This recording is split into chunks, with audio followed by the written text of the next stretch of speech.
I feel like this video needs a bit of a preface. So, it was about 3 years ago. I was celebrating my 400 subscribers with a bit of a special. A review of the classic film Casablanca. It was meant to be a two-parter. The first was able to be uploaded just fine because it was just me talking to the camera about the film. With the second one, meant to be a follow-up with the actual film in the video. However, I had to deal with a fair bit of copyright strikes and I just didn't want to deal with it. So I uploaded the video to a site called Vimeo, if anybody remembers that one. Their main draw was they were just like YouTube, but they had no copyright strikes. How they got around this is that you had to pay to make an account to upload. Either that, or you could make a free one, but the most you could have was 5 gigs, and you could submit no more than 700 megs per week. So, I uploaded the video there in lower quality to fit within these ranges. However, even Vimeo started doing copyright strikes, and all my videos on that site got completely destroyed. So, I wanted to make this video to actually have the whole review, not just the part 1 of it. The other thing I want to note as well is that I'll be using existing footage from the first review that I got, so you may notice that my voice sounds a little different between the sources. So, let's get into this. The review of Casablanca. For real this time. After just watching Casablanca, I can say it's a lot better than the first time I saw it. Let's get into this review. Let's start with the opening credits. They are projected on a map of Africa, which is good to get the general setting, but unless you know where Morocco is, you're going to be confused. I also hope that Peter Lorre's name was saved best for last. I know he's not in this movie for very long, but I'm disappointed he's not a little higher up on the list. After the credits, we are given some background in the style of an old newsreel, similar to News on the March from Citizen Kane. Unless this video reaches 10,000 views, I do not think I'm going to be reviewing this one. With the Nazi regime spreading its influence all across Europe, people want to get out. The ultimate goal is the United States. However, such a journey requires a lot of money and patience. The lucky ones are held up in a city in Morocco known as Casablanca, waiting feverishly for the plane ticket to Lisbon. Now, what's in Lisbon? It's not really said until later in the movie, and only once. From Lisbon, you would take a steamship, and that would take you to the United States. During this time, 2 Nazi couriers were killed. They were carrying letters of some importance. Sources indicate that the letters are in Casablanca, and the search is on. What they really are is never stated. For all we know, it might have just been a soldier's letter back to his mother saying how the war had been going. Or perhaps it's something important, like what the campaign for North Africa would be like. It's left to be a mystery. I guess this is similar to how Mr. Wallace's suitcase is in Pulp Fiction. While rounding up suspects, one tries to escape, but is shot dead. Pay close attention to this symbol. It comes up later. The general flies in to retrieve the papers and is advised to wait until nighttime. There, they will go to Rick's Cafe American. It's spelled weird, so I'm going to pronounce it weird. Inside, you see despair. People trying to pay their way out. Hey, I think that's Martini from It's a Wonderful Life. All the while, the camera is hovering all over the place to really soak in the atmosphere of this place. If I were an expert in cinematography, I'd have a lot to say about this. From what I can gather, the movie is very well shot, with its use of light and shadow, its stark contrasts, as well as being able to capture big spaces without it being overwhelming to the viewer. However, I'm just here for the story, the characters, and even the acting. Now we get the atmosphere of this place. There is a build-up to the cafe's owner, Rick. He is someone that people see, but rarely ever talk to. And the main reason for this is his #1 rule is never to drink with the patrons. We then see the character sign a check. The camera pans up to reveal Bogey. A popular nickname for Humphrey Bogart at the time. This is where we get Peter Lorre's great performance. We find he is the one who killed the Nazis, and he is in possession of the letters right now. Takes the letters and hides them in the piano. This is in case Lugatti is collected that night, which, of course, he is. At first he seems to go quietly, but then he turns around and takes 2 guards. This I found to be a bit of a shock. From what I remembered, only 1 person ever died in this movie, but yet we're barely even 20 minutes in, and we're already on our 3rd body of the movie. So Lugatti is taken in, and unfortunately is never seen for the rest of the movie. At the bar, we see Rick talking to his girlfriend, who wants to break up with him for reasons. The movie never says, but Rick still sends her home, even though she is fuming. When we see one of the Nazis outside waiting for Rick. They're on pretty good terms. The officer starts by asking, "How would you like to be in Lisbon?" Rick says he did some rather shady business back in the States, and he could never go back. Reno then changes the subject to the general that just flew in, Trasser by name. He also talks to Rick about a Victor Laszlo. He will appear as a patron wanting to go to America. However, the Nazis want to keep him in Casablanca for as long as possible. This man is not only an underground resistance member, but he even escaped a concentration camp a few years back. Rick says he will keep him here, but wagers 10,000 francs that he will find a way out himself. Reno takes that bet. After this, he takes him to Major Trasser, who knows everything about Rick through a small little notebook. Out of curiosity, Rick asks to take a look and is amazed at how thorough it is. Shortly after, Victor comes through the door with a beautiful woman. She catches the eye of Sam, the piano player, when they take a seat. Once seated, a man tries to sell Victor a ring. Inside it is a symbol. Look familiar? This is the symbol of the underground resistance. Or, at least I think. The movie never says. This contact informs Victor of a specific time, place, and a name.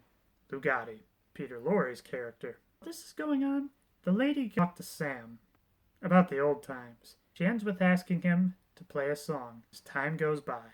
Now here's a fun fact about this song. This tune would be used in the opening of many Warner Brothers productions. I'll hum a few bars, maybe see if you can recognize it. You must remember this.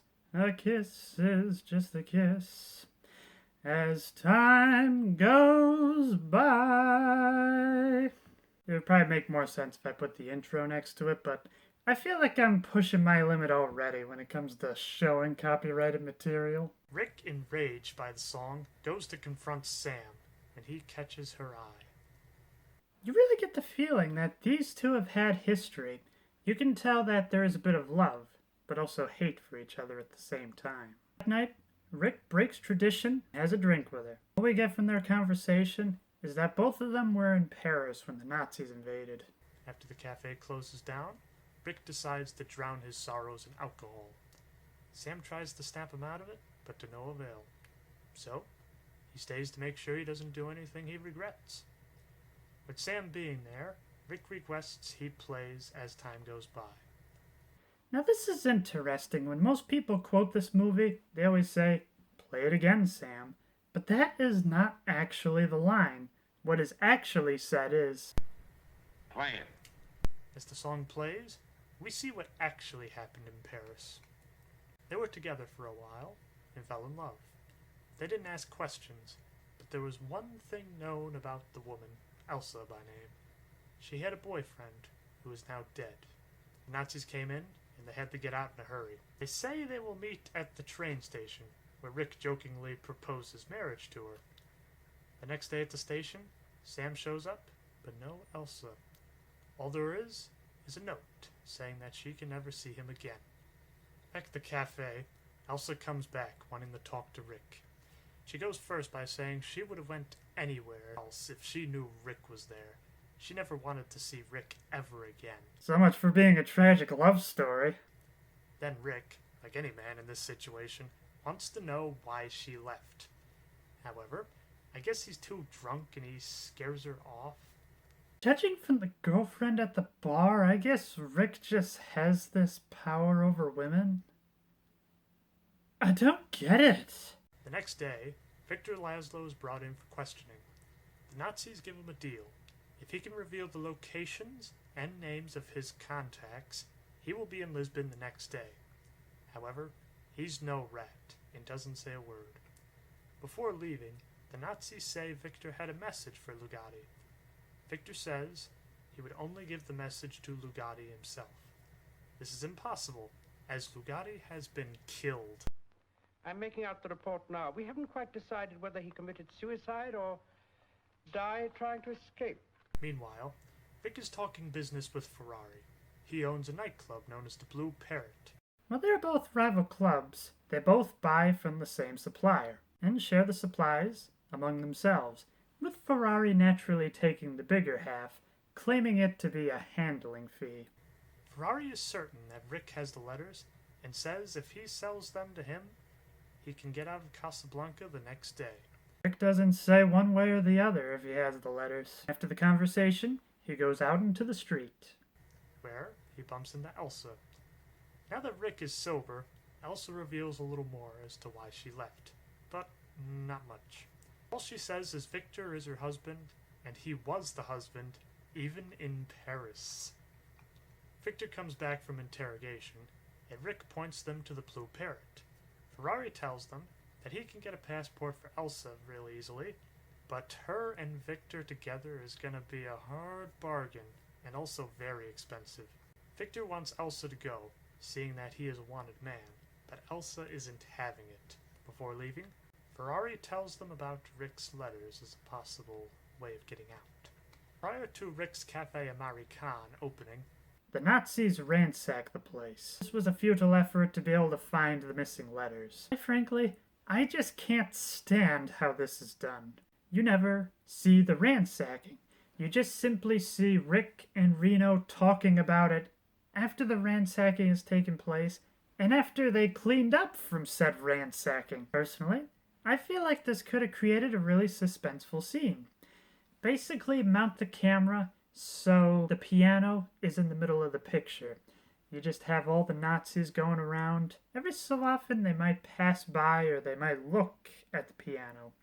And then after all the ransacking, it seems like all the soldiers are about to go on their merry way. But then one stops and says, "Why don't we check the piano here?" To which the general in charge would be like, "There's no way they would have hidden it in the piano. You were here the other night, and we would have heard the letters jumbling around in there." And then there would be a relief that all the Nazis left and the letters were perfectly safe. In Rick's Cafe, we get the great pickpocket scene that I remember so fondly. This night, Rick's girlfriend from earlier comes back with a Nazi officer. Boy, she bounces back fast. A scuffle then breaks out from another officer that also wants her when Rick comes in to break it up. I love how he handles this. I don't like disturbances in my place. Either lay off politics or get out. I feel like I should keep this clip with me because I could use it in a lot of places. Social commentary aside, Victor comes back to get a visa. He tries bribery first, then tries to appeal to Rick's loyalty of the state. Neither work.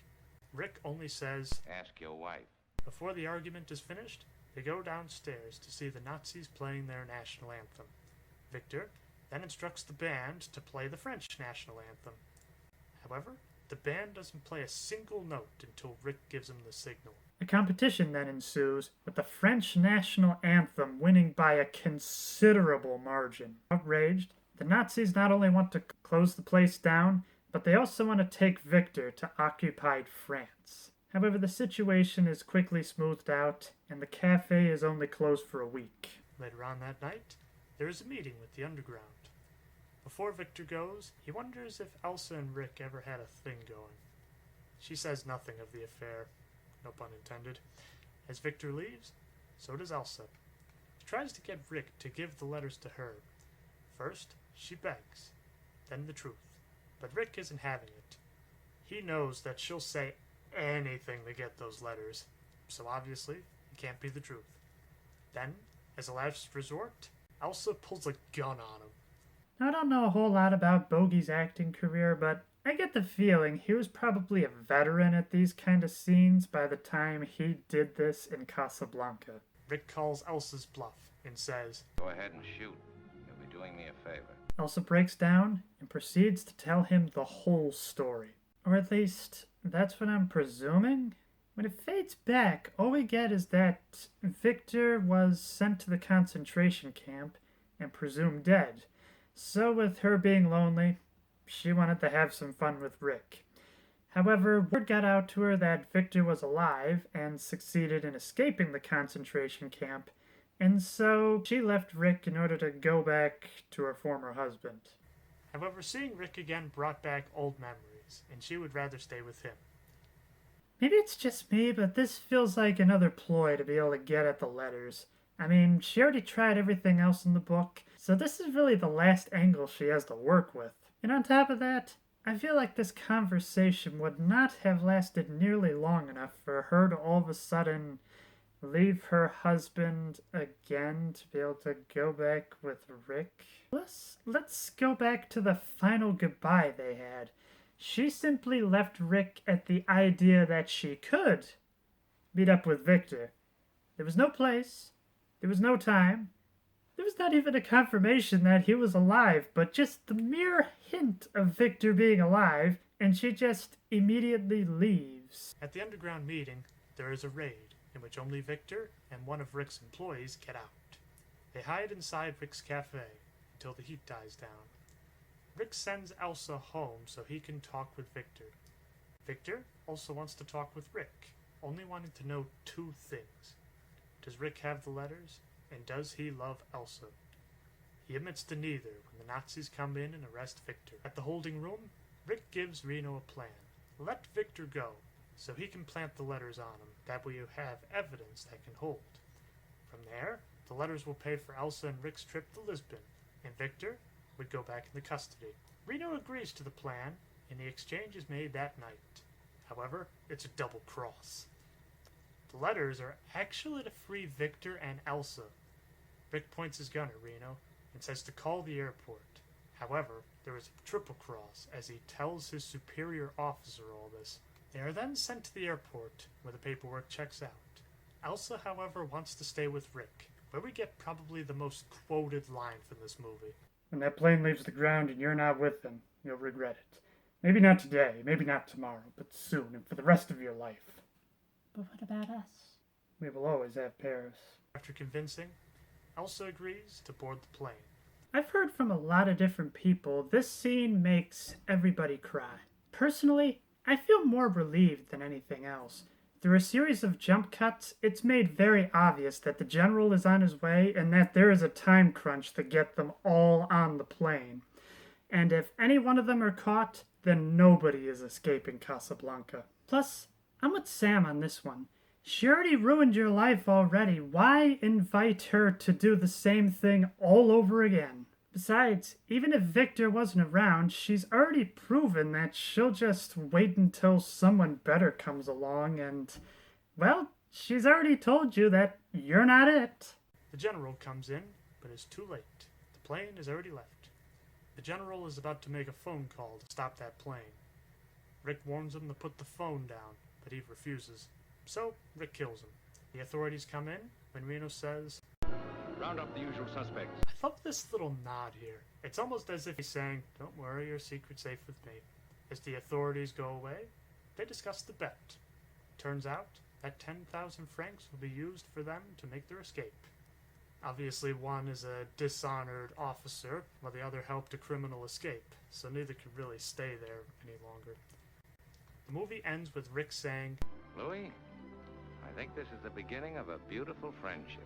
I can't tell you how many times I have seen this scene parodied throughout so many pieces of media, and I had no idea it came from this movie. So that's Casablanca. Compared to the first time I saw this movie, it is a lot better. And again, my viewing experience was vastly different. The first time, I heard it was a fantastic movie and just leisurely watched it to see what it was all about. And I didn't get it. Second time, I went in with the idea that I was going to make a review of this movie. So I went there studying every single detail, pausing, even rewinding to make sure that I got the lines right and was able to tie all the threads of the story together in one cohesive narrative. I feel like this is the best way to watch the movie. There's so many visual and dialogue cues that are so subtle, almost microscopic, that if you miss it, it turns out to be something big that can ruin the rest of the experience. And let me tell you, when you miss all those subtle cues, not only going to have a bad time, but you're just going to be absolutely lost. This in mind, most of the questions I have were brought up in the second viewing. However, there were a few exceptions. One of the biggest ones is, how did Rick meet Sam?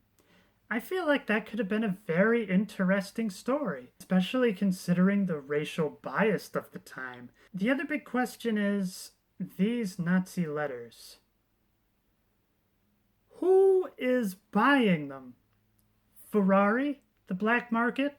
A radical Adolf Hitler fan? And on top of that, what are they even going to do with them? Sit on them?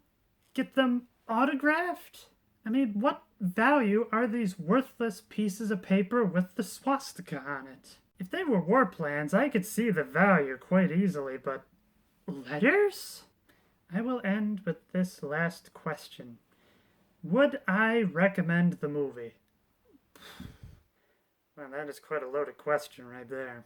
The movie was made at a different time, with different standards. A lot of the lines are either said way too fast or in a lot of mumbles. Music is sparse, leaving a ton of dead air. There is oftentimes just moments where all you just hear is people walking from one area to the next. Plus the lack of color may be a turnoff to some people. On top of that, not really a whole lot happens in this movie. If you're used to these problems of old cinema, then I think you're gonna like this movie alright. If you are new to classic cinema, I think this is a good place to start. It's a good standard to set other movies from this time period from. There are some that I think are a lot better. Ever seen the Sherlock Holmes movies from this time period? I think they are amazing and even hold up to modern audiences today. On the other hand, there was also a lot of generic noir mysteries that nobody talks about for a very good reason. I'd say that this is the sweet spot. It's between amazing and awful. If you heard it's the best movie ever made and you want to see what all the fuss is about, I'd say don't get your hopes up. If you love it, then you can agree it is one of the greatest movies of all time. If you only like it, then you're going to be disappointed. In short, go into this movie with the mindset that it's good. Be sure to crank that volume up and listen to every single word and look to every single set piece. Until next time. Is looking